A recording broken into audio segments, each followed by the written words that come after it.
ஹாய்ங்க. என்னோடய லைஃப்பில் இதுக்கு முன்னாடி நான் முறுக்கு சுட்டதே இல்லைங்க.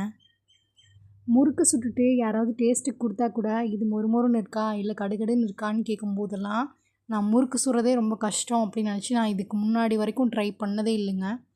ஃபர்ஸ்ட் டைம் நான் ட்ரை பண்ணி அவ்வளோ சூப்பராக இருந்துச்சுங்க. மொறுமொறுன்னும் இருந்துச்சுங்க. இதுக்கான அளவுகள் எல்லாமே நான் கமெண்ட்டில் கொடுக்குறேன், செக் பண்ணி பாருங்கள். நீங்கள் மாவு ஆட்டும்போது நல்லா சாஃப்டாகவும் ஆட்டணும், தண்ணி நிறைய சேர்க்காம தெளித்து தெளித்து கொஞ்சம் திக்கான பேட்டராக ஆட்டணுங்க. முறுக்குக்கு தேவையான வெண்ணெய், மிளகாத்தூள், பொட்டுக்கடல மாவு எல்லாம் போட்டு நல்லா பிணைஞ்சதுக்கப்புறமா நீங்கள் கையில் எடுத்து உருட்டி பார்த்தீங்க அப்படின்னா கையில் ஒட்டாமல் வரணுங்க. அதுதான் பதமே. முறுக்கு பொடியில் புளிய வரல அப்படின்னா கொஞ்சமாக தண்ணி தெளித்து கூட மறுபடியும் பிணைஞ்சு புழிஞ்சு பார்த்தீங்க அப்படின்னா ரொம்ப ஈஸியாக வருங்க.